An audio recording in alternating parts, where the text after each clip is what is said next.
a very warm welcome here in the Balie, and also for the people watching from home, a very warm welcome. I'm Syria Trials, and I will try to chair the conversation this evening, the road to justice in Syria. After 12 years of war and devastation, where are we on the road to justice for Syria? In this program, experts take you on a trip through the scattered landscape of justice and accountability efforts for the atrocious crimes committed by the regime in Syria. And at the same time, we will talk about what justice means for Syrians. And we'll do this with speakers who traveled from France, Germany, and Jordan, so we'll find ourselves in a very international company. And in the end, there's also room for questions, and it's good to know that the program is translated from English to Arabic for people in this room. And this program is developed in close association with Fritz Strijf, and he is the founder and director of 75 Podcast, a podcast organization that produces bilingual podcasts with a focus on international human rights and social issues. And they got support for their podcast from the German Federal Foreign Office funds. They are provided by the Institute for Auslandsbeziehungen IFA Civic Funding Program. So thank you for that. And tonight is also the launch of the second season of the podcast, The Syria Trials, produced by 75 Podcast. And during this evening, we will cover several topics from the podcast. We'll listen to some fragments. And if you haven't already done so, please listen to this podcast. I would highly recommend it if you haven't done so already. And I want to introduce Salim Salameh and also Sasha Ed Lindner, both producers of the series of the podcast in English and Arabic. Please give them a warm welcome.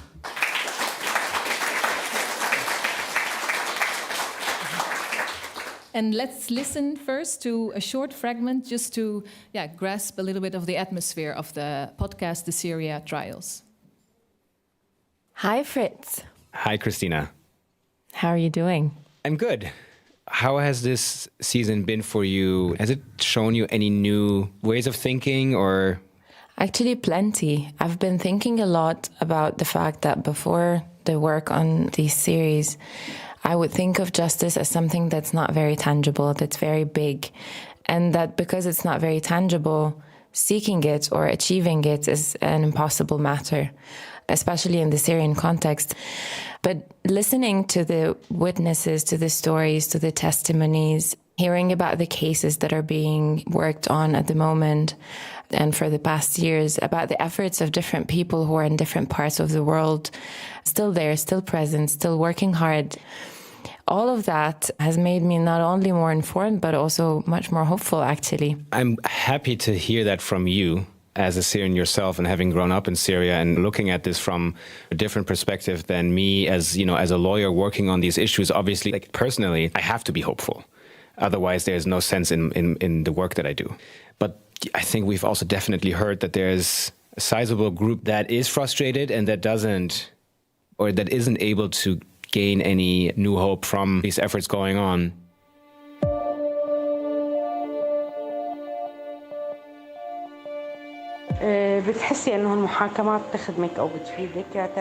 These trials are very important for sure. They help in reaching justice inside and outside Syria and holding the war criminals and those who committed violations against the Syrian people accountable. I believe the trials are beneficial in terms of reaching justice, even for me, someone who lives inside Syria. The trials in Europe of the criminals who committed massacres against the defenseless Syrian people are not enough. There must be other and more effective ways and methods to affect the regime and the criminals in general. The effect of the trials is minor on the Syrian regime and those who committed massacres against the Syrian people. But we cannot deny that they have some kind of an effect on the Syrian context.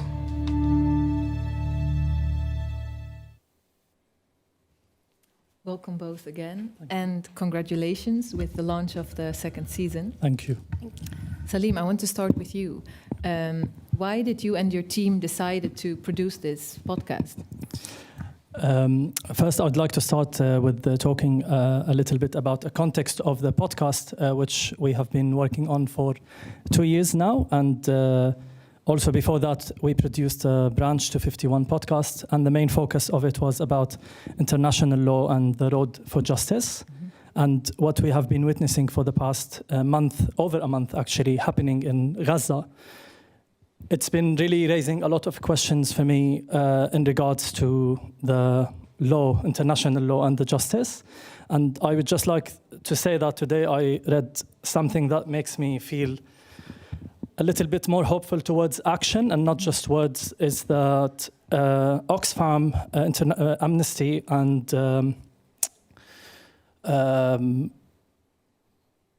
Oxfam, Amnesty, PAX, and the Rights Forum are suing the Dutch government and taking them to court for being complicit with the crimes committed against Gazans. And for me, that's something that makes me hopeful after a month and a half almost of witnessing things that go completely against what we have been documenting and working on. So that's just, I want to say that because for me, I felt like it's something that I wanted to celebrate today, even though we know, also working on this podcast, how long it takes for these things to work out. A hopeful example. Yeah, exactly, yeah. And back to the podcast, we started, as I said, with Branch 251, focusing on one trial, but during that time, many other trials started to take place in Germany and other countries in Europe. And we felt the need to also shed the light on those because the case against Anwar Raslan and Iyad al-Gharib, many Syrians, when we were documenting for Branch 51, felt that it's a minor case and it's not really effective or impactful. And because of that, we felt that, okay, we have now a chance to produce a podcast that talks about all of the other trials that are taking place and all the means of justice that Syrians are trying to achieve for Syria and for the victims of the war. And then the Syria Trials was born, and we learned a lot from our experience in Branch 51, and we expanded the horizon on the cases that we cover, and then we made an English version and an Arabic version. Yes, why these two versions, these two series? Because in the context for Arabic speakers, they have wider knowledge in some parts and less knowledge in another part, which I would say more about how the law works in Europe for people who don't live in Europe, for example, or not exposed to how courts work here. So we focus more on that and we put less context to what people already have an idea of in regards to the system and the regime, etc. And I think for the English, it's the opposite way. So it needs to give context to the history and it needs to give context to what goes on in the country and how the country is structured and how it functions, basically. And Sasha, do you know who your audience is? Who listens to the podcast? I mean, it's hard to tell exactly who listens, but the audiences are definitely different, I think, just because of the language difference. And because of that, like Salim said, we need to explain certain things a bit more, like cultural context things and regional context things that the English-speaking audience just wouldn't really get, I suppose. So, I don't know. We hope that there are listeners to both as well, because they're kind of like siblings as well. But I think we realised with the second season that we needed to take sort of two different tracks a bit because we have different audiences as well. So, because to the English series, it won't necessarily be Syrians because they would listen in Arabic most likely. It was more about, I suppose, trying to reach more people, trying to reach a wider audience to tell them about what has been happening and the efforts going on in Europe and, yeah. And maybe after tonight, even more listeners. Hopefully. I want to thank you both. Thank you. And Thank you. I want to introduce the other speakers, but first, again, a warm applause for you. Thanks. Please, for the other speakers, please take place. In the meantime, I will introduce you, but please have a seat on stage. Uğur Ümit Üngör, Mariana Karputli, and Fritz Strive. Yes, please. Yeah. Uğur Ümit Üngör is a political historian, a professor of Holocaust and Genocide Studies at the University of Amsterdam, and at the same time, he's a senior researcher at the NIOD Institute for War, Holocaust, and Genocide Studies. And Mariana Karkutli works as an independent legal investigator in collaboration with the Center for Justice and Accountability, with whom she supports the development of case files pertaining to war crimes and crimes against humanity committed in Syria.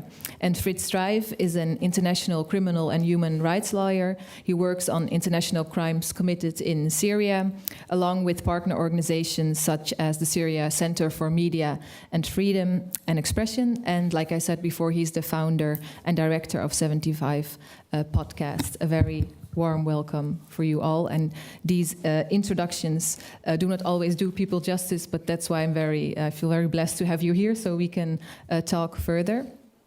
Ur, I actually want to start with you with a very big question, because 12 years ago, millions of Syrians took to the streets. They called for democracy, for respect for their fundamental rights and basic freedoms. And tonight we're talking about the people who suffered from the brutal response from the Syrian regime. But this response did not happen in a vacuum, of course. So I wanted to ask you to give a bit of a historical context to this response.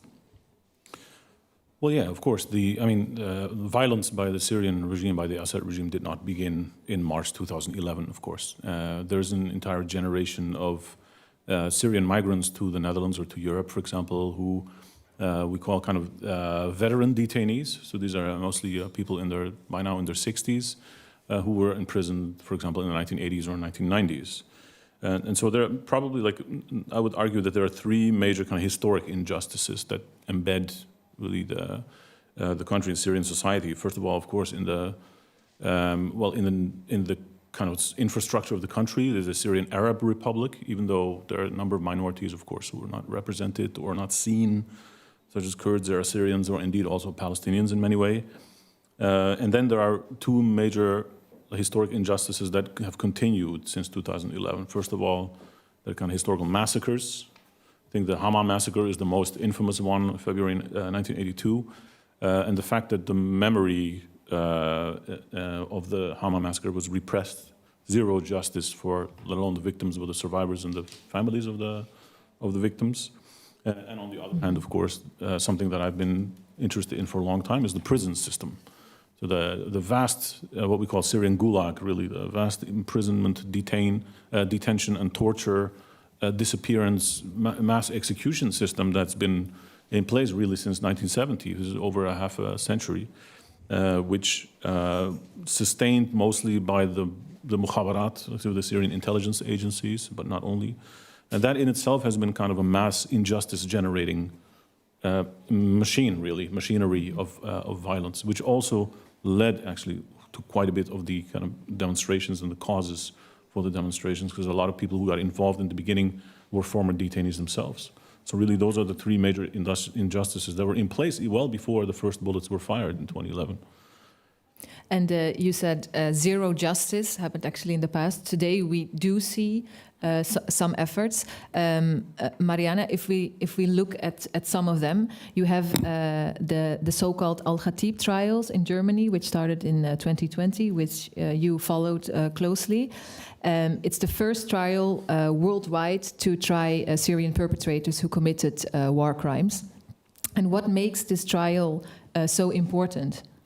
And crimes against humanity. Mm-hmm. And I think one of the aspects that I highlighted and wrote about when it comes to Al-Khatib was the fact that Syrians could participate in a justice process in which they actually could speak to what happened to them, and some sort of justice can happen back. And I think this is an experience, as Özgür very well said, has never been experienced within Syria. There is no justice system that is independent that actually holds accountable perpetrators, especially when they are regime perpetrators. And I think this particular moment was very important, yet there were, from my side, a lot of critiques as well to the trial, a lot of critiques that with the upcoming trials that are happening at the moment that are also very important are also being looked at. And that is also another interesting aspect, I think. And let's listen to a short, another podcast fragment, because maybe I think one of the critiques might be in this fragment. but let's listen to see. I would say something. Nobody, no general in the Secret Service is innocent. It's a whole cruel structure that's based on arresting people and corruption and suppressing people. It's individual criminal responsibility. It's Khaled al-Halabi. He held this rank. He had this appointment. These things happened under his command. Is he individually criminally responsible for that? Yes or no? One of the things that we were trying to press for in our work around these facilities was that the information inside be secured. Because I have a law background from the first day of liberation of Raqqa, I went with my friend to the political security branch and I took all the documents. At that time, I went with the FSA. I bring 4 or 5 big bags of documents. I collect all the documents. This is in 2013. So I start from that. Boxes. If CIJA has over 1 million pages, I would say 80% of it comes from the security apparatus of Syria. So it would be from one of the security intelligence agencies, which in a conflict and in states such as Syria, obviously plays a huge role. Yes, it's also about another case, the Halabi case we will discuss in a second panel. But I hear someone saying, I took the documents. So how do you find this evidence and how do you build such a case?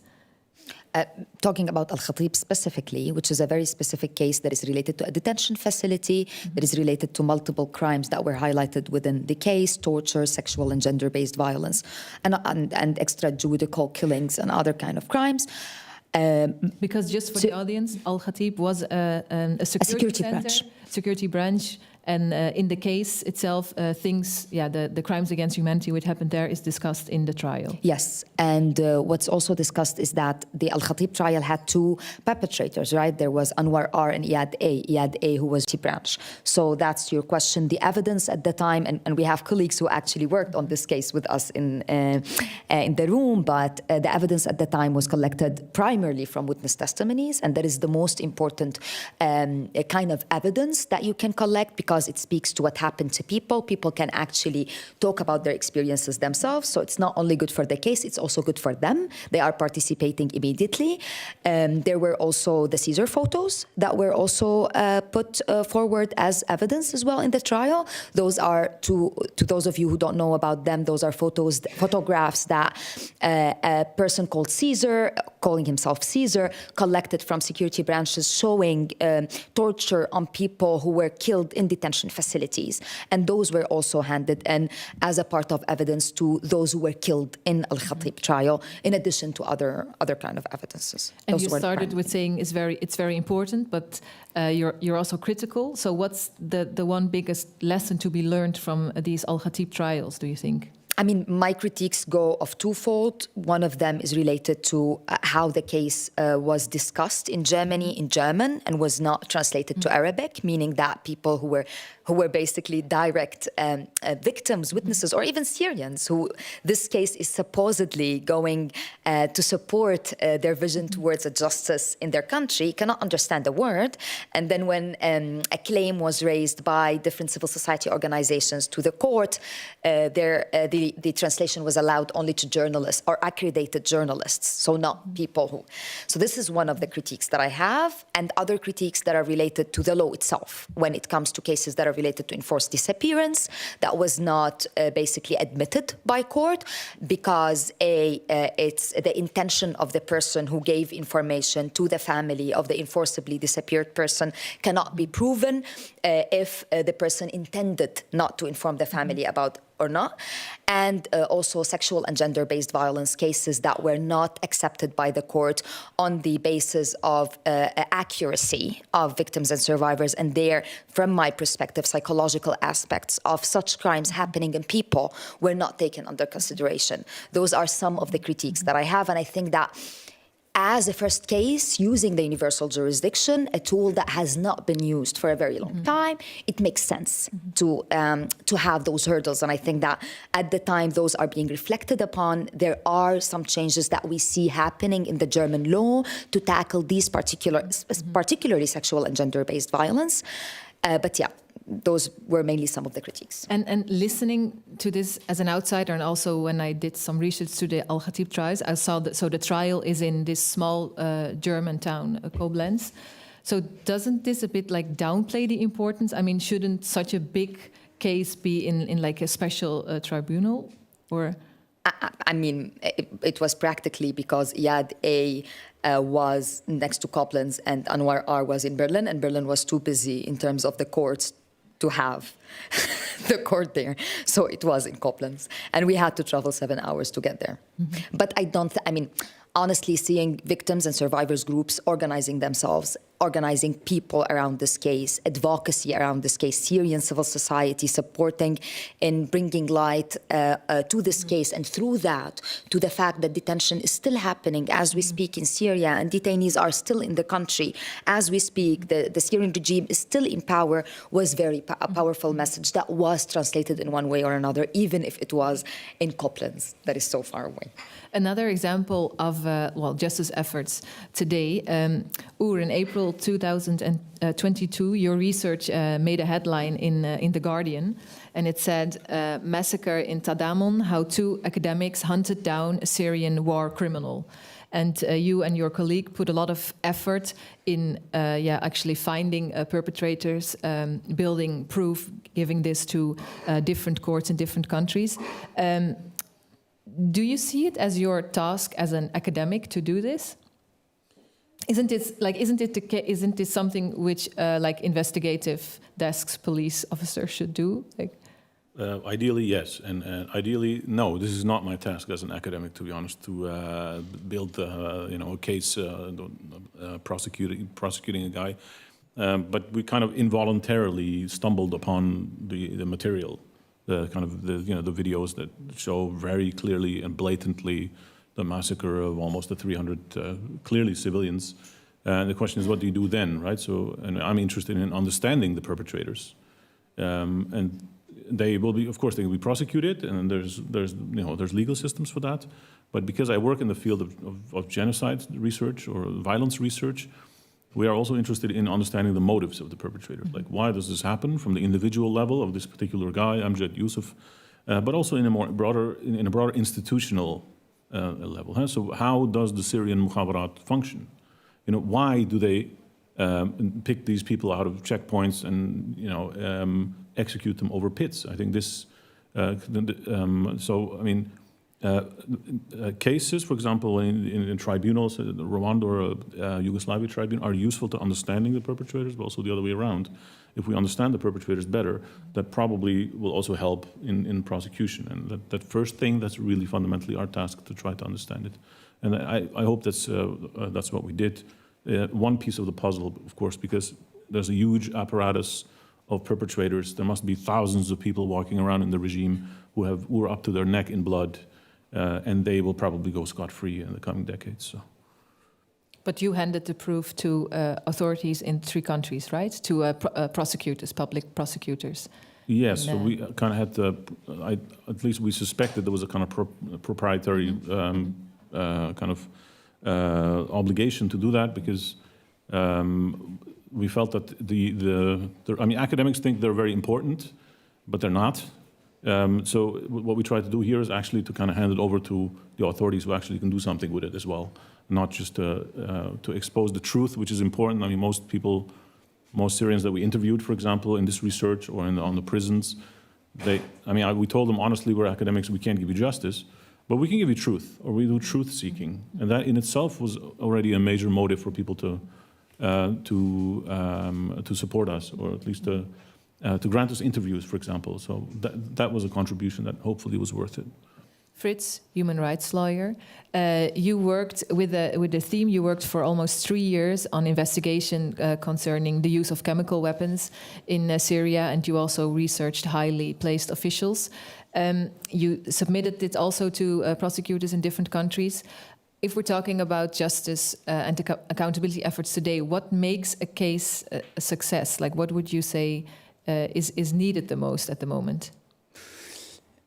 So with regards to Syria, right? I think Yes, every situation is very different. We've seen that with the response to what's going on in Ukraine, where the response was very quick, was very well financed from various angles, and the International Criminal Court issuing an arrest warrant after just a bit more over a year for the president of Russia.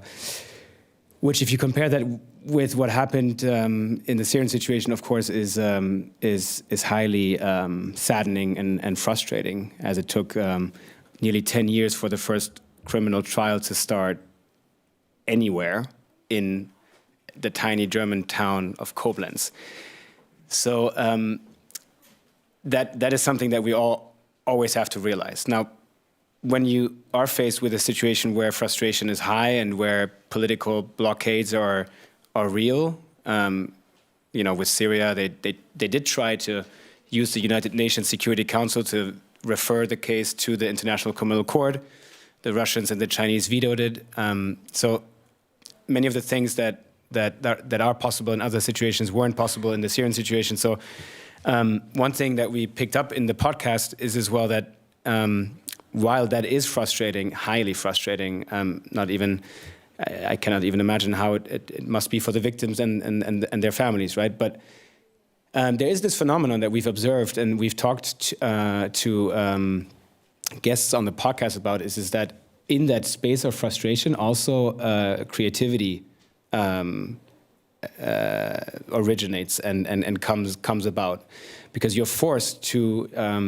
If you're serious about using the law as a tool to achieve some kind of justice, then you're forced to start being creative. And to your question of what makes a case a good case, I think in this kind of challenging context, what you want to do, and you were referring to the chemical weapons case, that's not just a complicated context, but that's also a very highly complicated technical case, because you have to show all the chemical aspects of a weapon, et cetera, et cetera.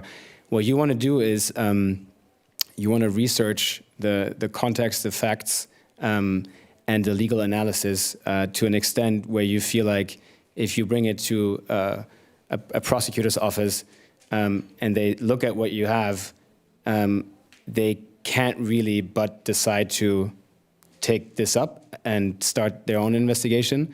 And if you don't have that feeling before you go to them, usually you probably shouldn't do that. And you already mentioned the block in the UN veto of Russia and China. Don't you also need a lot of political will to start such cases?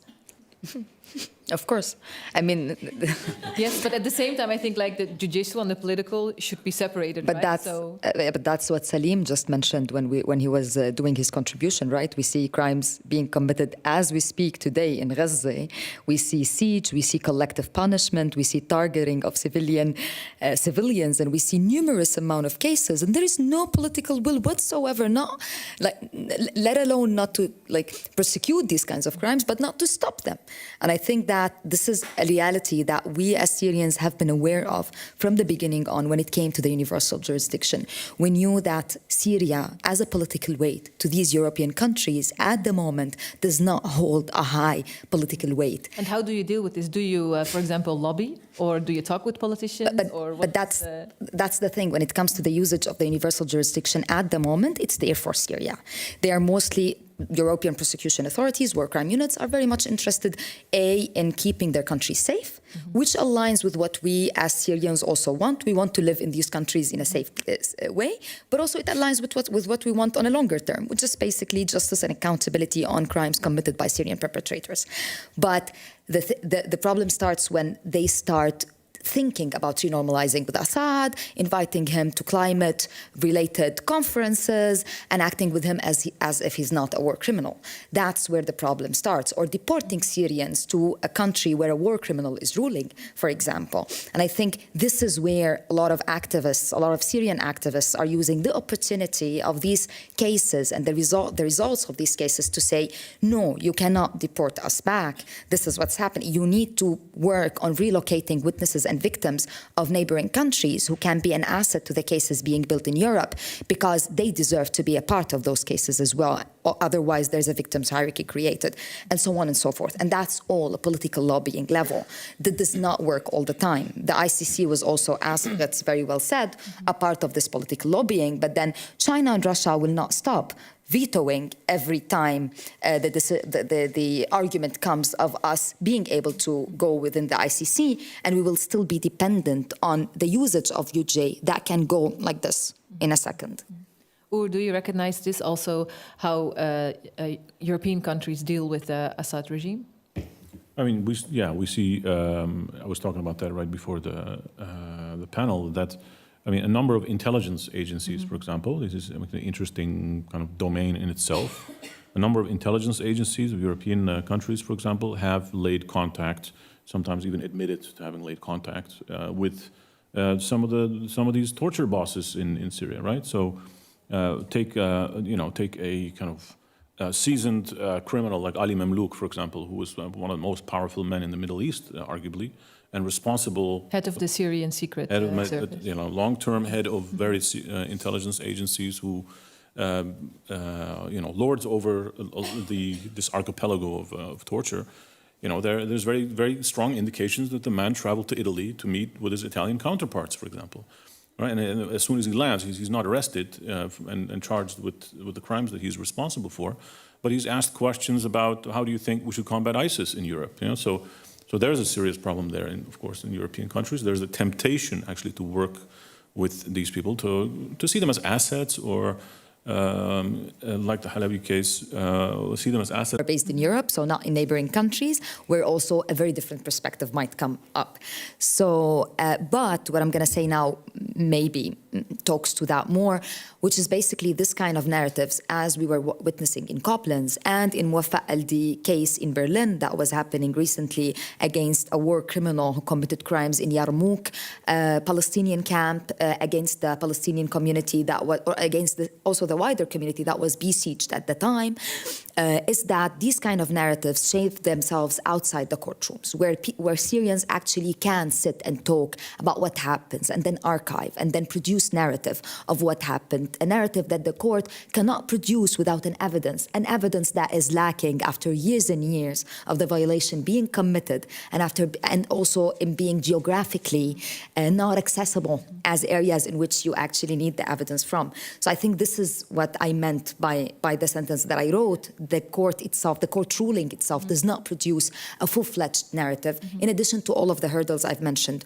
on enforced disappearance and sexual and gender-based violence. Because I also wonder if things as a due process, a trial, if these are things that are the ultimate goal, if you're thinking about what justice means for Syrians. You also talked with a lot of witnesses using oral history. What do you think if you look at this question? Like, if do we in the West actually have the same idea about what justice means? Well, I think the only way to find out is actually by asking, by expanding that representational research and talking to people, for example, in Idlib province. Go around, ask people, see what they see as a just solution, for example, to crimes of the regime or crimes of some of the militias that are out there, or take a region like Afrin, for example, which of course has a different dynamic. But I remember, I followed a lot of the conflict, of course, through these videos that were uploaded, for example. And in a number of these, there's a kind of makeshift, not a tribunal, but almost like a mahkama meidaniya, so it's like a field court, basically, of the Free Syrian Army or one of the Islamist rebels. And they sit there, three of these guys, and then they bring a guy and they say, well, you were a shabih, he was a militiaman who was responsible for some of these crimes.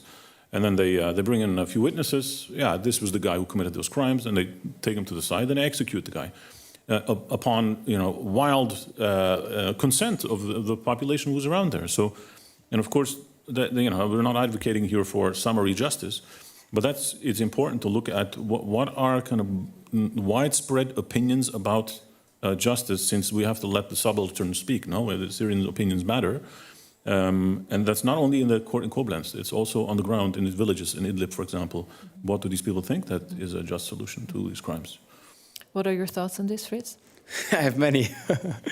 Well, the last one that I just had when you spoke, because it's obviously a very challenging thought, is that an observation that made a big impression on me following the Al-Khatib trial in Koblenz that we made the previous podcast about, that Salim mentioned. There's a couple of books lying outside. If you're lucky, you can still pick one up.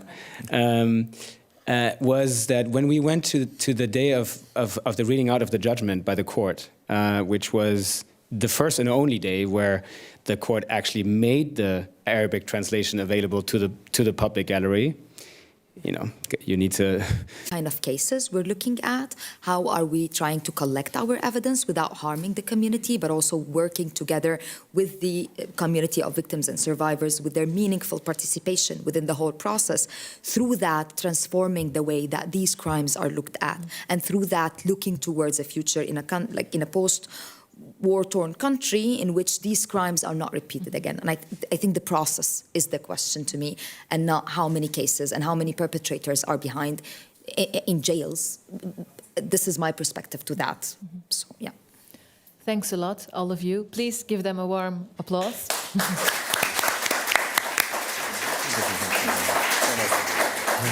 You can have a seat in the audience again.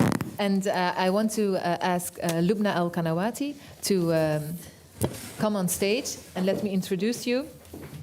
Lubna is a Syrian feminist and a women's rights activist, and she serves as the deputy director at Women Now for Development, a leading Syrian feminist organization. And her journey began in the early days of the Syrian revolution, where she joined protests for justice and dignity.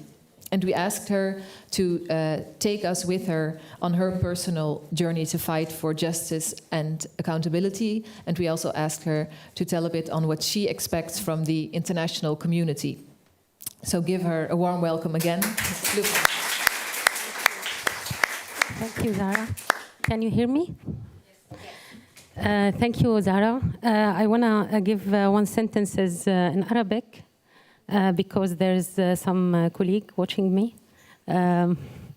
مرحبا. أنا آسفة إني سلفاً راح أحكي بالإنجليزي، جلسة بالإنجليزي. بتمنى إنه خبركم لاحقاً عن الترجمة. Okay, so will you translate it for us, or no? I'm just telling my team that I'm sorry that I have to speak in English. I guess many of them inside Syria now, they cannot understand English, so I'm just sending warms to them.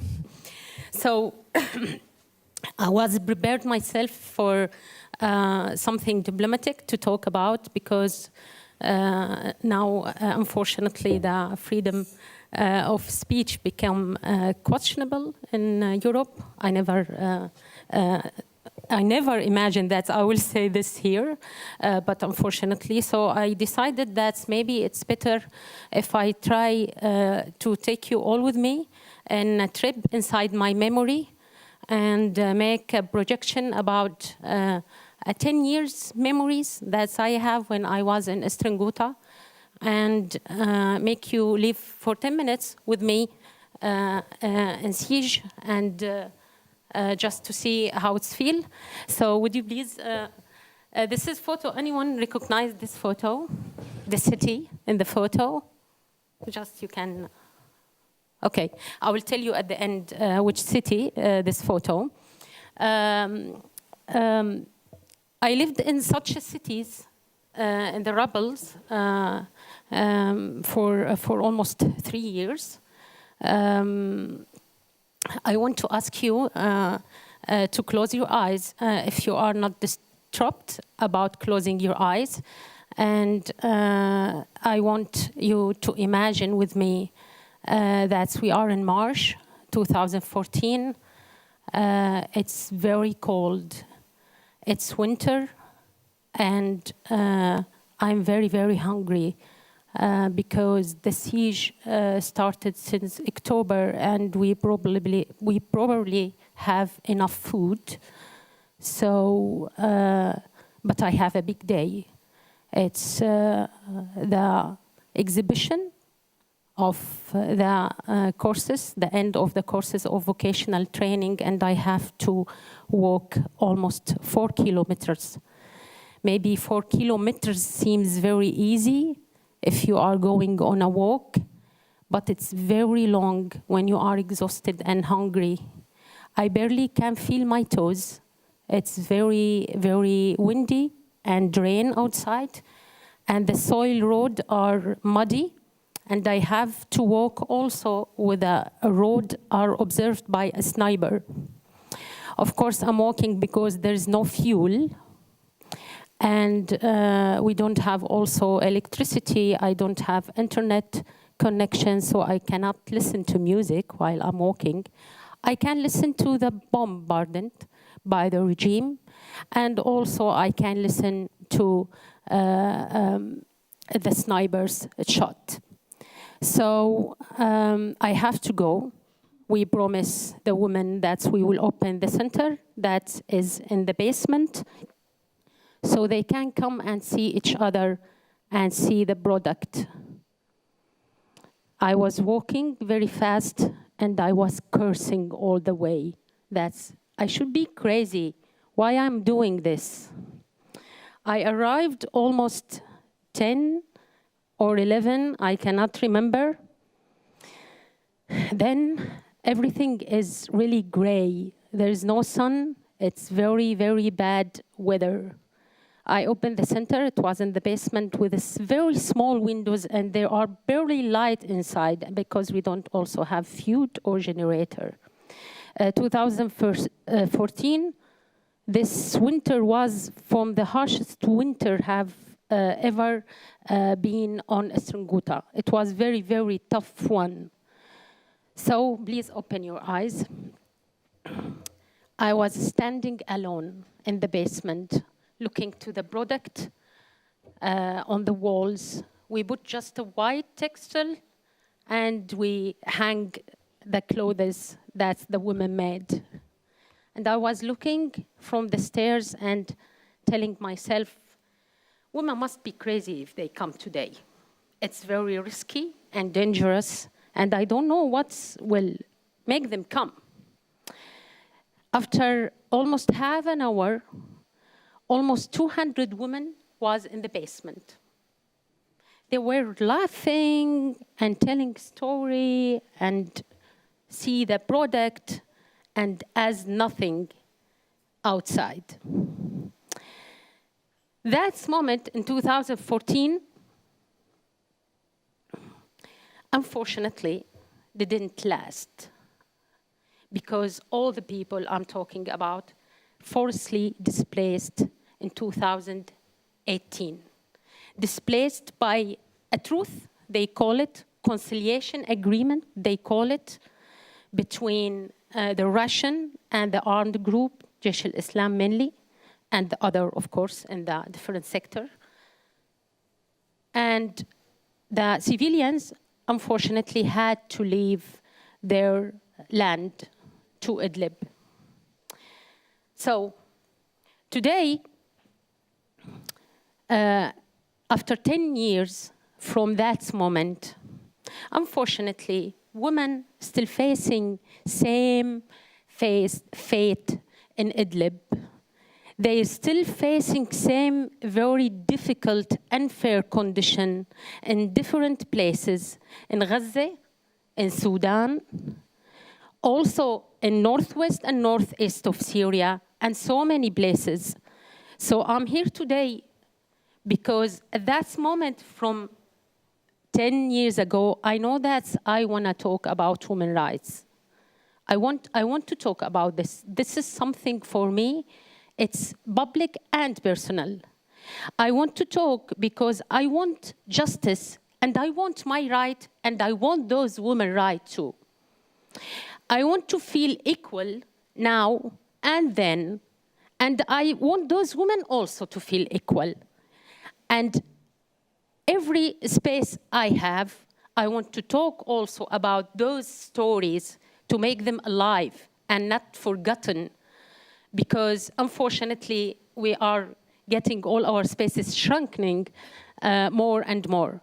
So I'm working today on several topics, on accountability, on increasing women access to justice, but also when I'm saying women, I'm including myself also. As a victim and a witness of a chemical attack, of siege, of starvation, of bombardment and forest displacement, I want justice. And I want to hold accountable everyone has led to this. And this is not just me. So what I want from international community, actually, I don't have faith in states. I have faith in people. I believe, even though that people can do change. So I want to make any effort that we can to speak about the equal rights, our rights as an observed people, that we suffer from decades, from oppression, and our rights are not eligible to talk about. So that's all. I wish that in the coming days that we can do something to stop the killing everywhere, especially in Gaza. In Idlib, the situation is very bad, actually, because the Syrian regime start bombing using, of course, the bloody scene of Gaza as a cover for his crimes down in Idlib. So they start bombing, people start to be displaced again. We have many children have been killed in the last month, and no one talk about it, unfortunately. We also have a very bad situation happen to women in Sudan. The 1st of October, one of the women human rights defender have been shot to death. She killed because she defended women's rights in her home. And this is really a big thing. So that's all, and thank you. Thank you very much.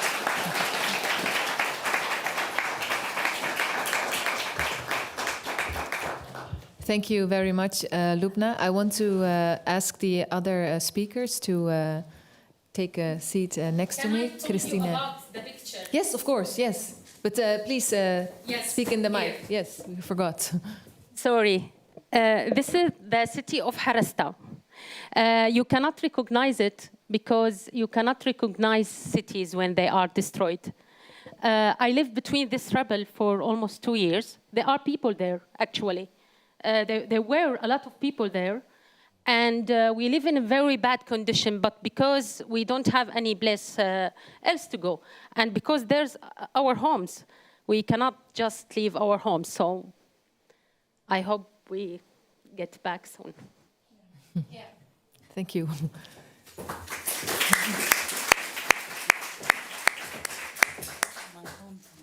Okay. It's also your hometown. Maybe we also have a map of Syria. Maybe we can put it on the background. I don't know if all the everything can be seen. Yes. Let me introduce you first, Mace Kat and Christina Kakdo. Mace, you're an investigative journalist and media trainer. You covered the Syrian war closely for 10 years, and you participated in major cross-border investigations, and your productions also appeared in outlets such as The Guardian, Der Spiegel, the Dutch Trouw newspaper, and you work together with the Lighthouse reports and also with the OCC-RP. Christina Kakdo, you're a podcast producer, a translator, and an educator, and you host the podcast series, the Arab series. Yeah. And you yes, and also the difference between that's also the difference between the English and the Arab series, because the Arab series is more a conversational podcast. And you think it's important to ensure that conversations around such vital topics are available in different languages. To start with you, how did you listen to Lubna's story? Although I knew that question was coming up, but there are so many emotions at the moment. Thank you, Lubna. Shukran for sharing. It makes you emotional. Yeah, obviously. Yeah. And which part the most? I think I listened to Lubna with a lot of pain, but also a lot of solidarity and a lot of respect for every human experience that has been told or not told in situations where oppression and killing rules, and the power of the stronger is what takes place. I also listened to her with a lot of anger because, as she said, and also as Mariana mentioned, as Salim mentioned in the beginning, it's not something that just happened in the past. It's not a historic event that we're discussing now to see if we can seek justice for it or not. It's something that we're witnessing today, and we're witnessing it in different contexts. And it all depends on political will, whether the states move to stop such injustices or not. And I think it's absurd. I think that the freedom of every people on this planet is necessarily interconnected.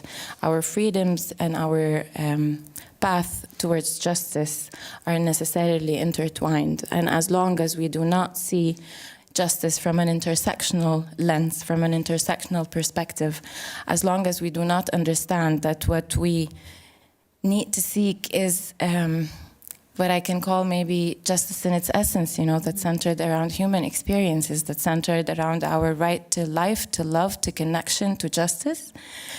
As long as justice means whatever political party is elected, whatever their program is, or what are the, capitalist interests of different countries, we cannot be free. The freedom of and the justice for Syrian people is necessarily connected to the justice for Palestinian people. It's necessarily connected to the justice for Sudanese people.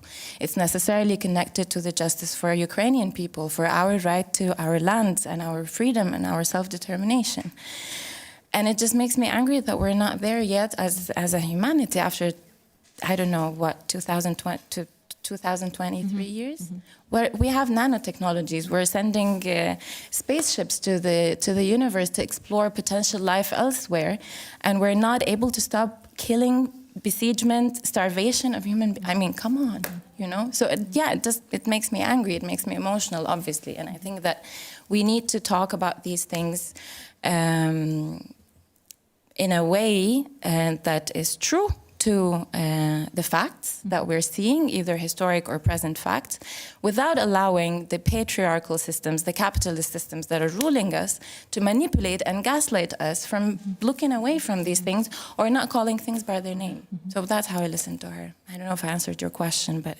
Yes, you mentioned your anger, and also at the same time we heard you at the beginning in the podcast talking with Fritz, talking about justice and accountability, and you were saying before, I thought justice was something very not tangible, but after talking with a lot of witnesses, I actually became more hopeful. Yeah. So I was wondering then, what was the point, what was the thing that made you change, made you more hopeful in this road to justice and accountability? I think is what I said also earlier on the podcast, which is the fact that it became tangible. I saw that there are efforts towards something, there are collective organized efforts, and that it's possible. I still see the limitations, and we've discussed that a lot of it with Fritz on the podcast and also off the record. But there's obviously a lot of limitations to the justice system, and that's why I also agree with Mariana and the other speakers who mentioned that earlier, that justice has different forms, and we need to explore all of them, and we need to make them, as I said, human-centered. They need to be centered around our human experience, about what we lived through, our stories. That's why documenting stories is so important and essential. And to see patterns in those stories and to be sensitive to those stories, what we were also talking about when we were preparing for this, to create safe spaces to talk about these and not see justice just as an instrument that we just, bestow upon people. It's not like that. Justice comes from people. I agree with Lubna. I don't really, states is a strange concept. We can talk about that on another day, but I do believe in people and in our power to restore that justice for us in ways that are meaningful, that are sustainable, that are transformative. So that makes me hopeful. And because I believe in us, in people, and because I see how powerful our stories are, and I see patterns that in which we join on a common ground, I think we can do a lot together. That's what makes me hopeful, and that's what makes me also resilient. I do want to take a small step, make a bridge to the Halabi case, and then we'll also come back to how you create this safe, intimate space also within the podcast when you talk with Syrians. But first, let us listen to the last fragment, which illustrates a bit the Halabi case, and we'll talk about it further. So, but first, let's listen to a fragment.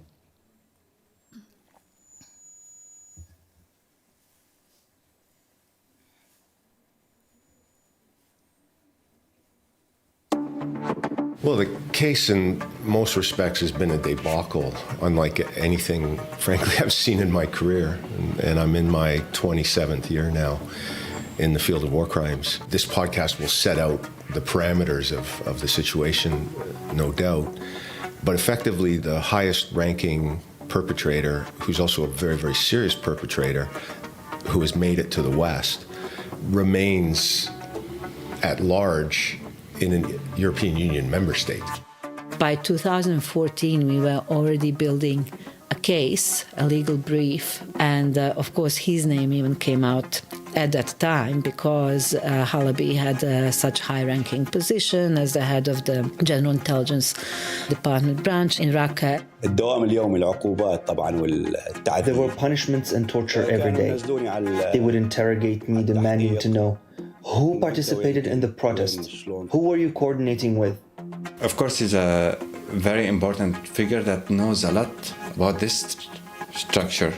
That's why he's very important for a lot of governments, for a lot of secret agencies, and he has a lot to offer. Still, as a story, it's just quite fantastical in certain elements of it. It really doesn't make sense.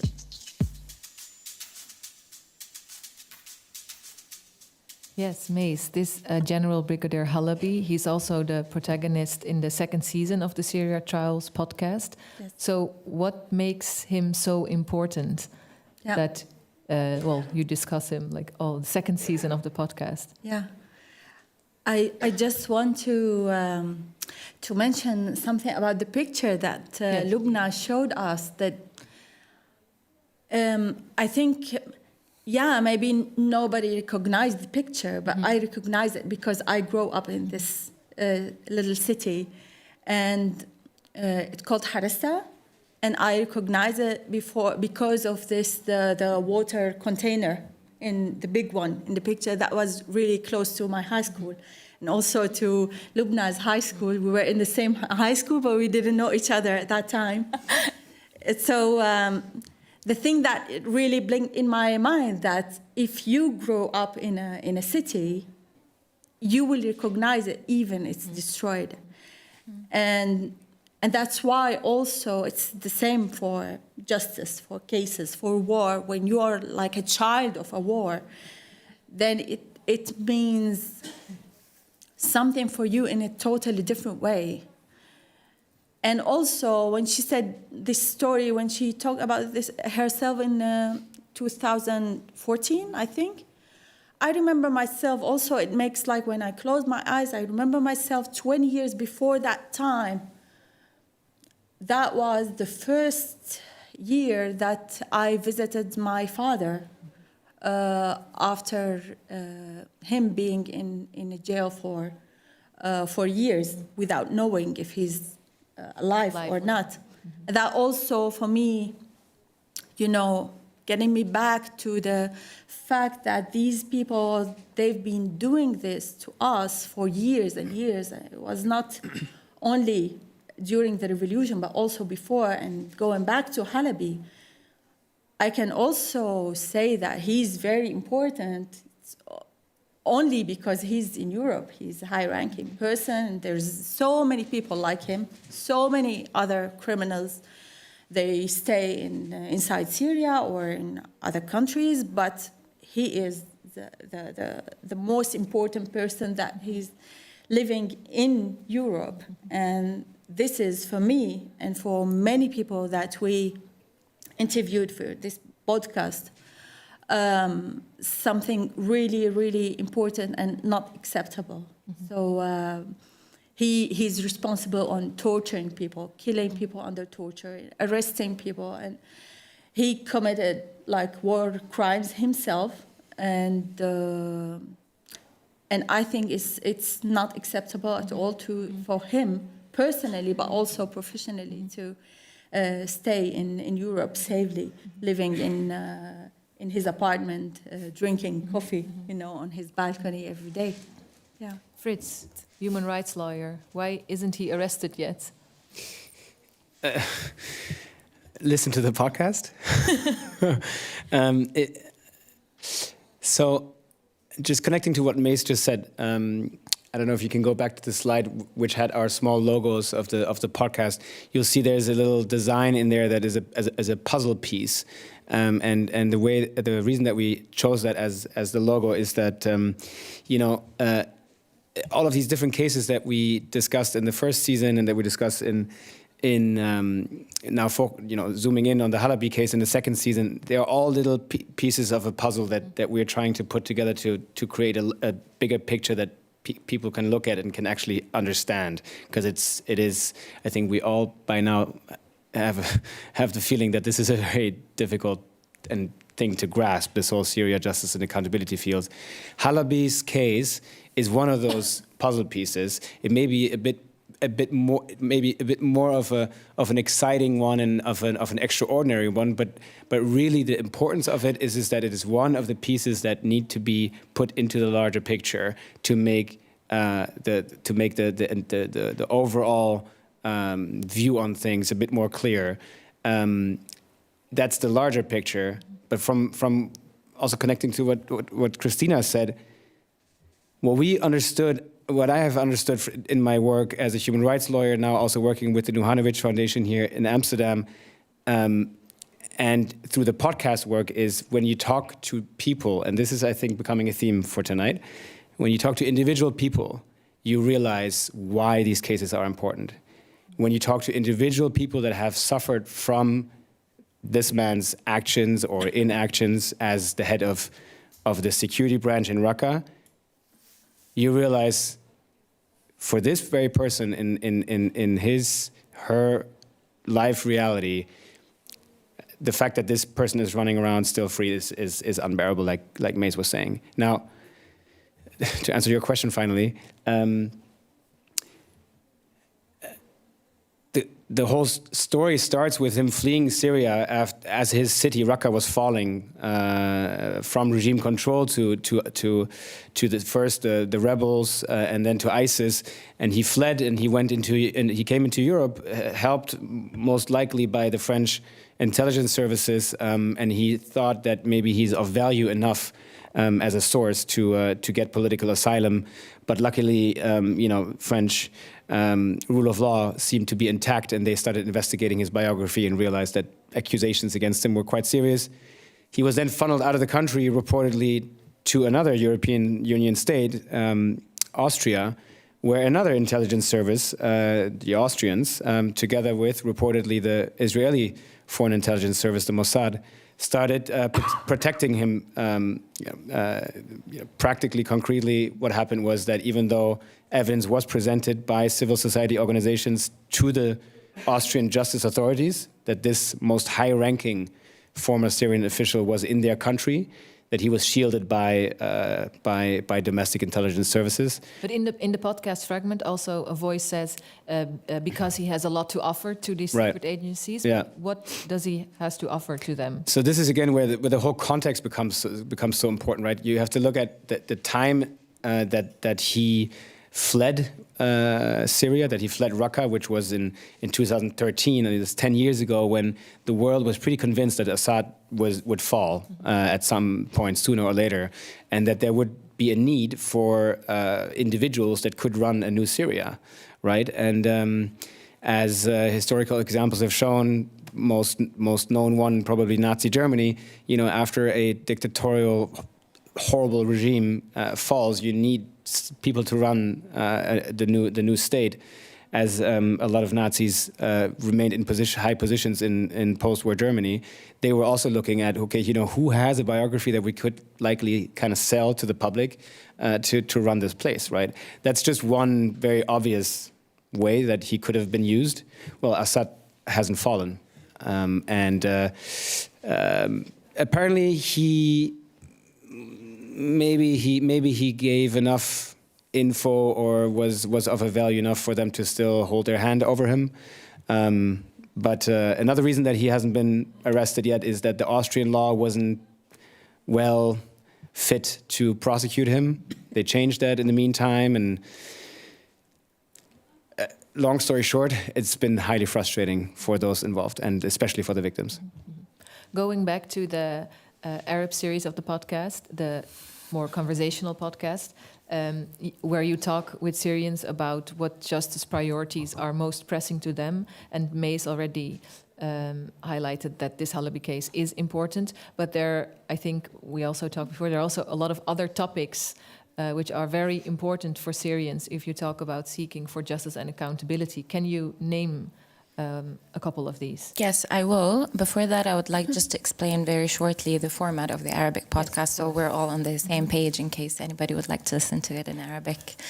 So in this season, Mason Salim had a brilliant idea of hosting 24 Syrians who are experts in different fields, but who also have their own journey as Syrians navigating what justice means for them personally.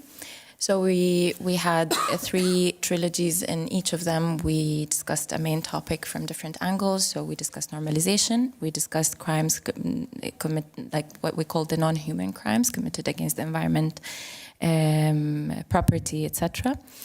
And in this third one, we talked about asylum, forced displacement, and identity. And in between, we have short episodes in which we update our audience about the ongoing trials against officials from the Syrian regime, and other cases also that are happening against people who have allegedly committed crimes against humanity and war crimes. In order to answer your question, I'm going to go back to, I collected some of the things that people said in the podcast or on the podcast, and also things that we've been discussing as Syrians in the past couple of years.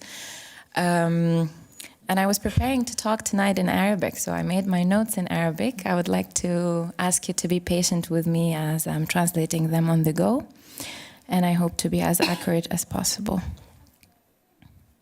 So when we're talking about justice for people who are still, fortunately or unfortunately, I don't know, to be honest, in Syria today, we're talking about access to safety, to food, to education, to a health system that is functional, to fuel, to transportation, to basic, to the capacity, to employment, to the capacity to work.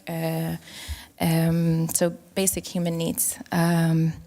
We are talking about getting our beloved back from prisons that forcibly disappeared, and getting access about the fate of our loved ones wherever they are currently detained forcibly kept under torture. We also want our lands back, and we want our homes back. We want our plants back. We want our pets back.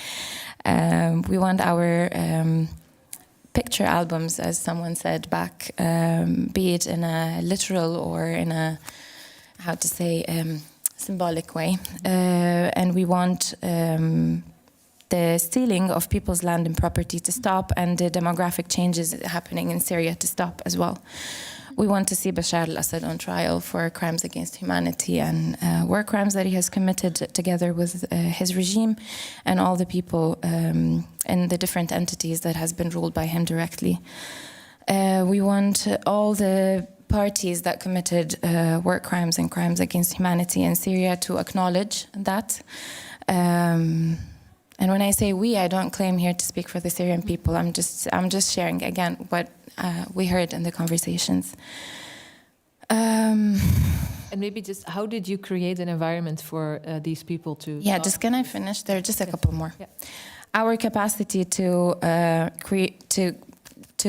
rebuild our identities and to heal from the distorted self-image that we have been dealing with, and from all the traumas that we have been through as individuals and as collectives. And we want to get our capacity back to belong in time and space. We want to build a democratic society, and by democratic I don't mean necessarily the democracy as we know it now. I think it has to be something else. But a democratic society that has space for diversity, political and social work, and citizenship for everyone, where everybody feels an equal citizen. And we want the current crimes to stop, and we do not want them to see repeated in the future anywhere. We also want that was something that was mentioned again and again, especially in the last trilogy that's going to come up soon in a couple of weeks, so stay tuned. We want the states of the world to recognize the Syrian regime as a criminal regime, and to understand that Syria is not a safe place to return. As Mariana said, it's ruled by a war criminal. This has to be very clear, and as long as he is ruling, and as long as there hasn't been any transformative justice procedures, as long as the people were not heard, they cannot go back. It's dangerous on all levels, and it's just going to bring more violence and bloodshed.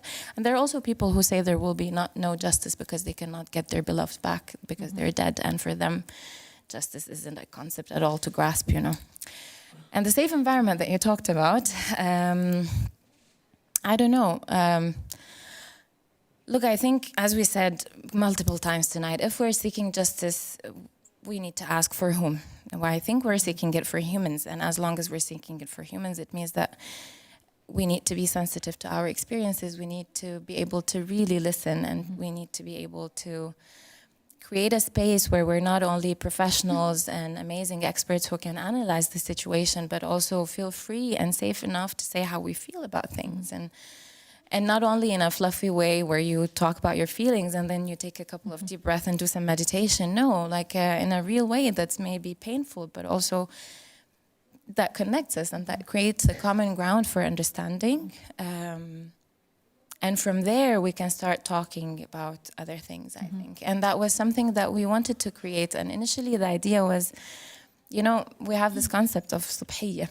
Subhiyya is when people gather in the morning to have some coffee and talk, and usually it's people of the neighborhood, friends, maybe family, you know. And we wanted to create a sort of subhiyya in somebody's living room, physically, but because we're all in one or other form of exile, it was logistically almost impossible. But then Salim did his magic by bringing on a huge army of people who were traveling from home to home with their microphones, and helping us record these amazing conversations where, be it on Zoom, but we tried our best to be in someone's living room, you know, and where we talked about personal stories, but we also talked about the concepts that we're bringing up on the table from a professional point of view that is informed by the expertise of these people that they have been building through years now, in collaboration with each other. Some of them knew each other, some didn't. But I think what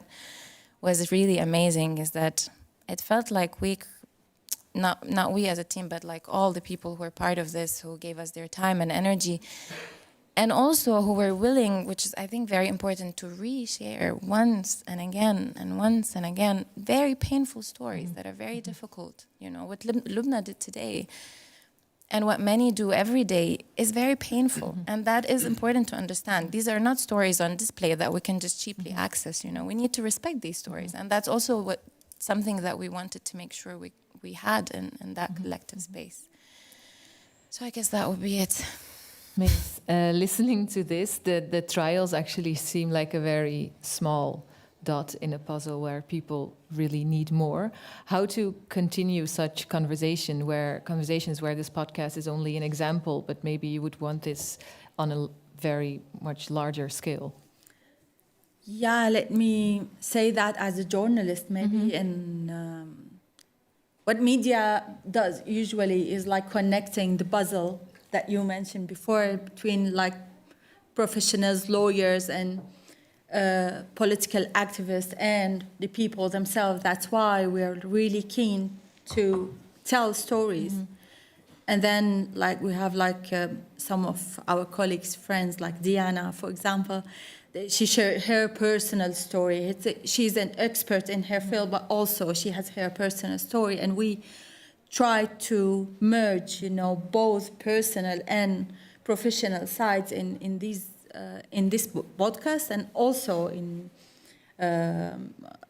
the other journalistic projects also. And that's our tool into the way that we can influence the public also, because again, I believe also in people more than believing in politics and in decision makers themselves. And I believe that people can influence the decision makers at the end. And the way to do that for me is translating all the experts, researchers into stories.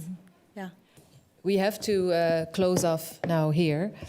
And I want to thank you all, and also hope you will want to take a moment to scan the QR code on the last slide so you can give your evaluation on this event, and that would help 75 podcasts a lot. Please take a look at the Balie website for upcoming programs, and I hope everyone leaves invigorated, full of thoughts and new ideas. And please give a very warm applause for all the speakers of tonight, please.